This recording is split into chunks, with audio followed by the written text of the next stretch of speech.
라디오 문학관 세계 단편 소설 50선 세르반테스 원작의 세비야의 건달들 4부작 첫 번째 시간입니다.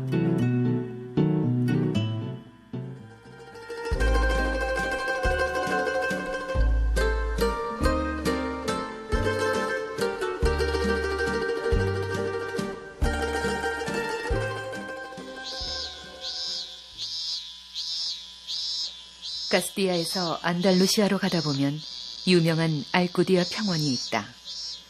한 무더운 여름날, 그 평원 끝자락에 위치한 마을의 몰리니오 객주집에서 10서너 정도 돼 보이는 두 소년이 우연히 마주쳤다. 넌 이름이 뭐냐? 꼬르따드라고 해. 넌? 링컨.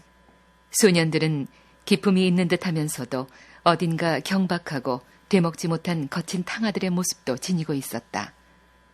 살갗은 햇빛에 그을린 듯 거무스레했다. 손은 더러웠고 손톱은 깎지 않아 길었다. 한 소년은 날이 한쪽만 서 있는 긴 칼을 지니고 있었고, 다른 소년은 백정들의 칼이라고 불리는 누런 손잡이의 단검을 가지고 있었다.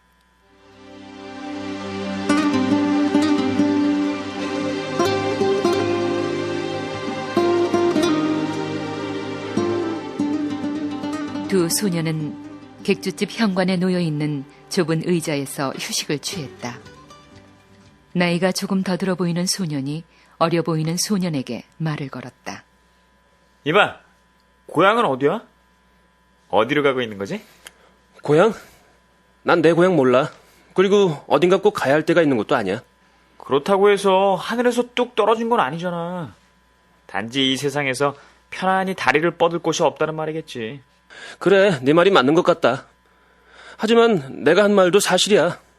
왜냐면 내가 태어난 곳은 이미 내 고향이 아니니까. 그게 무슨 말이야? 거기엔 날 아들로 생각하지 않는 아버지하고 계모만 있으니까. 난 내가 가는 길을 운에 맡기고 발 닿는 대로 가고 있는 중이야. 근데 넌 무슨 일을 할 줄 아니? 난 토끼처럼 잘 달리고 사슴처럼 잘 뛰지. 그리고 가위질도 잘하는 편이야. 그게 사실이라면 아주 좋은 재주를 가진 거야. 성주간 목요일에 성상이나 성화를 장식할 종이꽃만 잘 오려도 성인들에게 바쳐줬던 재물들을 나눠주는 수사처럼 너한테 먹거리를 제공할 은인을 만날 수 있을 테니까 말이야.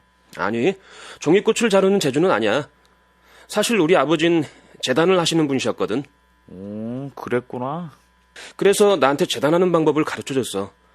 사실은 장인시험을 볼 수 있었는데 박복한 내 운명이 날 궁지로 몰아넣었지. 에휴, 훌륭한 사람이 되려면 그보다 더한 일이 생길 수도 있다는 걸 알아야지. 재주가 많은 사람이 때로는 성공하기가 더 어렵다잖아. 하지만 넌 모든 새로운 일에 도전할 수 있을 거야. 그래, 네 말이 맞을지도 몰라. 하지만 난 신의 선물이 평범한 모든 사람에게 주어지는 건 아니라고 생각해.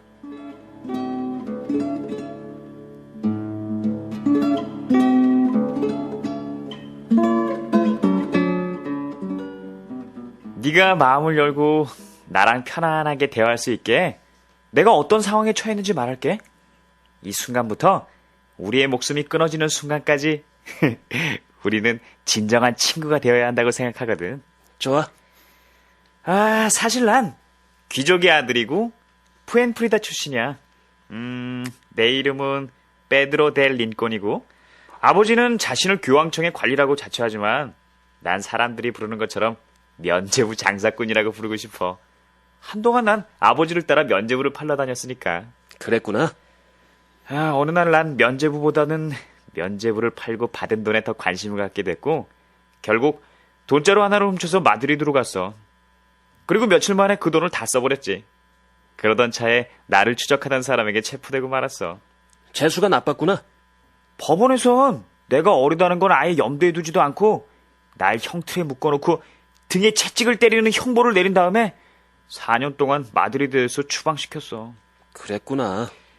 이 카드를 가지고 마드리드에서 여기까지 객주집을 전전하면서 21점 게임으로 겨우 생계를 유지했지.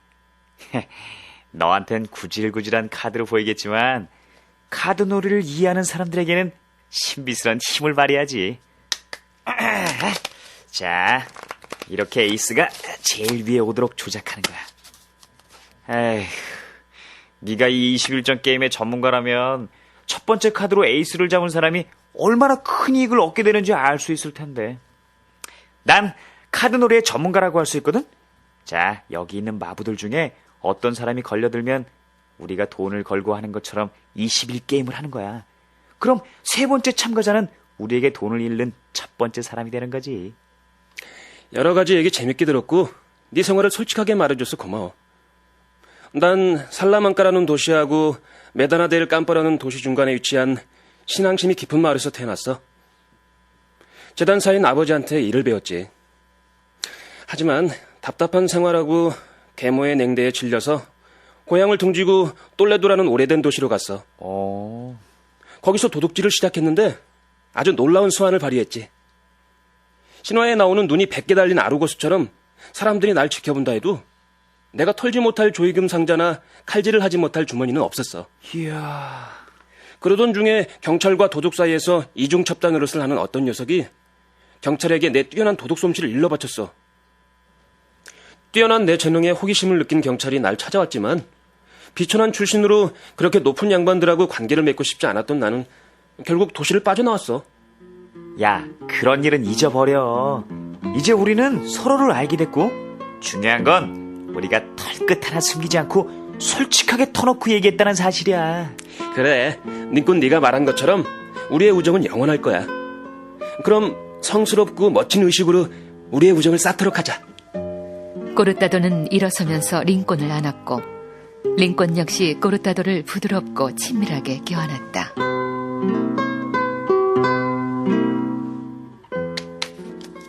그들은 그 꾀지지한 카드로 21점 게임을 시작했다. 꼬르따도는 몇 번 안 되는 손놀림만으로도 그의 스승인 링콘처럼 첫 번째 카드로 에이스 카드를 들어 올렸다. 그때 마부 한 사람이 바람을 쐬려고 현관으로 나왔다. 21점 게임이잖아. 얘들아, 나도 좀 끼워줄래? 그러세요. 두 소녀는 반 시간 채 지나지 않아서 11레알과 22마라베디스를 그에게서 땄다. 이 녀석들, 내 돈 당장 내놓지 못해! 마부는 상대가 어린 소년들이라고 얕보고는 돈을 다시 뺏으려고 했다. 그러나 이미 한 소년의 손에 긴 칼이 쥐어져 있었고 다른 한 명은 누런 손잡이의 단검을 치켜 올리면서 오히려 그를 위협했다. 왜 그래? 동료 마부들이 나오지 않았다면 틀림없이 나쁜 상황으로 번질 뻔했다. 바로 그 순간 한 무리의 말을 탄 나그네들이 우연히 그 현장을 지나다가 두 소년과 마부의 위기일발 상황을 보고 세 사람을 진정시켰다. 만약 세비야로 가는 길이라면 우리와 함께 가도 좋다. 마침 우리도 그곳으로 가던 중이에요. 동행할 수 있게 해주신다면 시키는 모든 일을 할게요.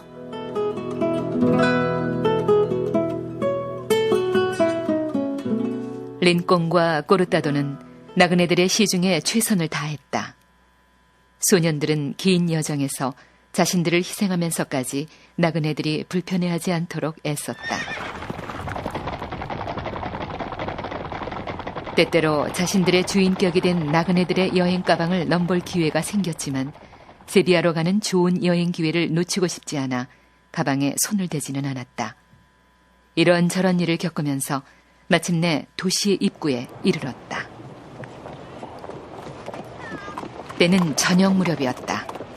출입 기록과 통행세 납부 때문에 세관을 지날 때 꼬르따도는 일행 중에 한 프랑스인이 말 잔등에 얹고 다니던 가방을 털고 싶은 욕망을 억제할 수 없었다.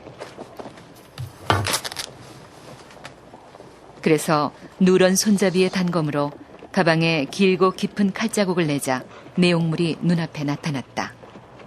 두 벌의 고급 셔츠와 해시계, 메모장을 꺼냈고 다른 물건은 그대로 두었다. 소년들은 그곳까지 자신들을 데리고 왔던 나그네들이 자신들이 저지른 도둑질에 화가 나 소동을 벌이기 전에 작별을 고했다.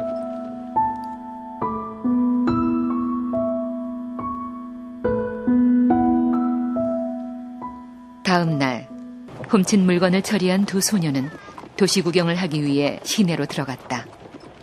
그들은 대성당의 웅장함과 화려함에 경탄했다. 부둣가 근처에 많은 사람이 모여 있었는데 6척의 거대한 갤리선이 정박해 있었기 때문이다. 노예나 죄인들에게 노를 젓게 하는 갤리선의 위압적인 모습은 소년들을 한숨 짓게 했고 자신들의 죗값으로 죽을 때까지 그 범선에 갇혀 노를 젓게 될지도 모른다는 생각에 두려워지기도 했다. 그곳에서 두 소년은 작은 광주리에 여러 가지 음식을 담아 가지고 다니는 소년을 봤다. 이봐! 응? 넌 세비야 출신은 아닌 것 같은데 어디서 왔냐? 난 아스토리아 출신이야. 니들 이 도시에 처음이지? 뭔가 일을 좀 하려고 하는데 광주리에 먹을 걸 담아가지고 다니는 건 어떤 일이니? 아주 괜찮은 일이야. 일거리를 찾기도 쉽고 세금도 내지 않아. 벌이는? 며칠 안에 5에서 6레알은 벌 수 있지. 그걸로 왕처럼 먹고 마시고 승리감을 느낄 수 있다고. 두 소년은 한번 해볼 만한 일이라고 생각했다. 일거리를 구실 삼아 확실하게 자신들이 제주를 이용할 수 있는 기회가 온 거라는 생각도 했다. 그 일을 하면 아무 집에나 들어갈 기회가 저절로 생기게 될 것이기 때문이었다. 그 일을 하려면 뭐가 필요하니? 우선 작은 자루가 하나 필요하고 광주리 3개가 필요한데 2개는 큰 걸로 사고 하나는 작은 걸로 사. 아스투리아 소녀는 물건을 팔 장소는 자신이 안내해 주겠다고 했다. 두 소녀는 프랑스인의 물건을 판 돈으로 필요한 도구를 샀다. 두 소녀는 광주리 드는 걸 연습하고 자루를 손질한 지 2시간 만에 새로운 일거리에 적응할 수 있었다.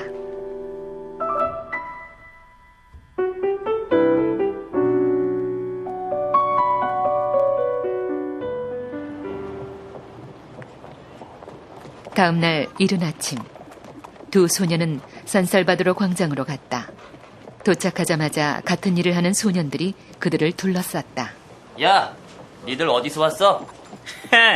어디서 왔든 무슨 상관이야? 아쭈, 이것들이 겁도 없이 이 세자루와 광주리가 이들이 신참이라는 걸 우리한테 보고하고 있는데 어디서 까불어? 그들은 수많은 질문을 퍼부었고 두 소녀는 차분하고 재치 있게 모든 물음에 답해주었다.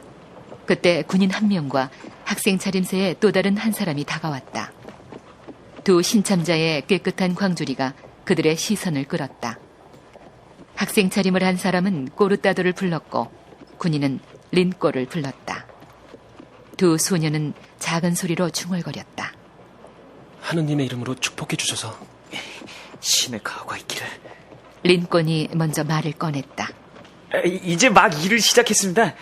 선생님이 계시하는 겁니다. 린꼬의 말에 군인은 이렇게 대답했다. 계시가 나쁘진 않겠구나. 왜냐하면 오늘 우리 안주인의 친구분들을 위한 연회를 준비하기 위해 내가 직접 물건을 사러 나왔으니까 말이야. 감사합니다. 선생님 마음대로 고르세요. 이 광장 전체를 운반할 만한 힘도 있고요. 용기도 있거든요. 그래? 그리고 이것들을 요리하는데 도움이 필요하시다면 제가 기꺼이 도와드리겠습니다. 소년의 능청에 만족한 군인이 말했다. 시중 드는 일을 하고 싶다면은 내가 이 별 볼 일 없는 일거리에서 빼줄 수도 있는데. 그건 좀 오늘이 첫날이거든요. 적어도 좋고 나쁨을 판단할 때까진 그만두고 싶지 않습니다. 이 대답이 군인을 만족시키지 못했음을 알아챈 린꼬는 언제라도 최우선적으로 그에게 봉사하겠다고 말했다. 군인은 미소 띤 얼굴로 소년을 쳐다봤다. 그는 많은 물건을 샀고 주인의 집도 가르쳐 주었다. 선생님께는 특별히 봉사하겠습니다. 진심으로 약속합니다. 군인은 3꾸아르또를 지불했다. 소년은 장사할 기회를 잃지 않으려고 젠걸음으로 광장을 돌았다. 아스투리아 소년이 가장 먼저 당부한 건 부지런해야 한다는 것이었다.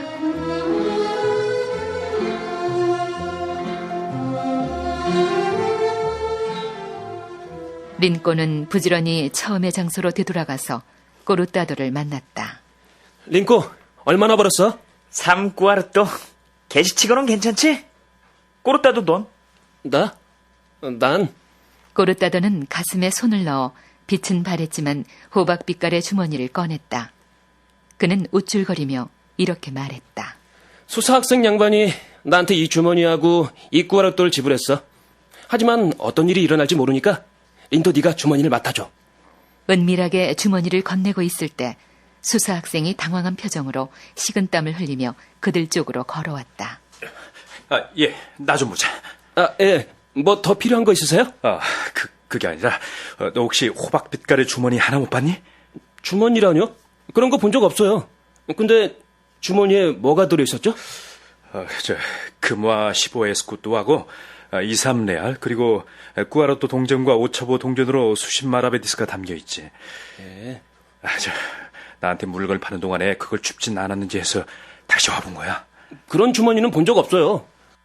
제가 그 주머니에 대해서 말씀드릴 수 있는 건 당신이 주머니에 주의를 기울였다면 틀림없이 잃어버리지 않았을 거라는 거죠.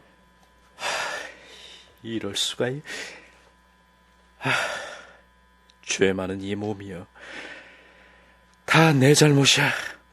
그래서 어떤 놈이 내게서 주머니를 훔쳐간 거라고. 제가 말씀드린 게 바로 그거예요. 어쨌든 가장 먼저 해야 할 일은 마음을 가라앉히는 거예요. 하나님은 우리를 이처럼 부족하게 만드셨죠. 아침이면 해가 뜨는 것처럼 모든 일은 순리대로 되기 마련이에요.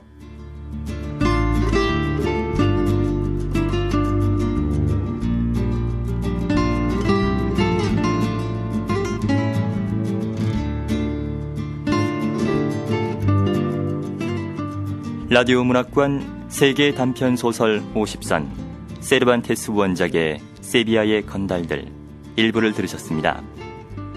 400년이 지난 지금도 세계 최고의 명작으로 꼽히는 돈키호테. 이 돈키호테의 작가 세르반테스의 작품 세계와 스페인 문학사에 끼친 영향에 대해 한국외국어대학교 스페인어과 박철 교수의 도움 말씀 듣겠습니다. 미겔 데 세르반테스는 1547년 9월 29일 스페인에서 태어났습니다. 그의 명작 돈키호테뿐만 아니라 중단편 소설의 모음집인 모범소설이라는 작품을 1613년 발간하여 크게 성공하였습니다. 모범소설은 특히 독일의 괴테나 쉴러에게 큰 영향을 미쳤고 하나의 보석과도 같은 작품이라고 언급하고 있습니다. 그 후 토마스 만이나 카프카, 조이스, 중남미 문학의 호르케 루이스 보르헤스, 가르시아 마르케스 등 이루 말할 수 없는 많은 사람들에게 영향을 미쳤고 작가가 되기를 꿈꾸었던 동서양의 작가들은 돈키호테와 모범소설을 읽지 않은 사람이 없을 만큼 그 영향이 큰 것입니다.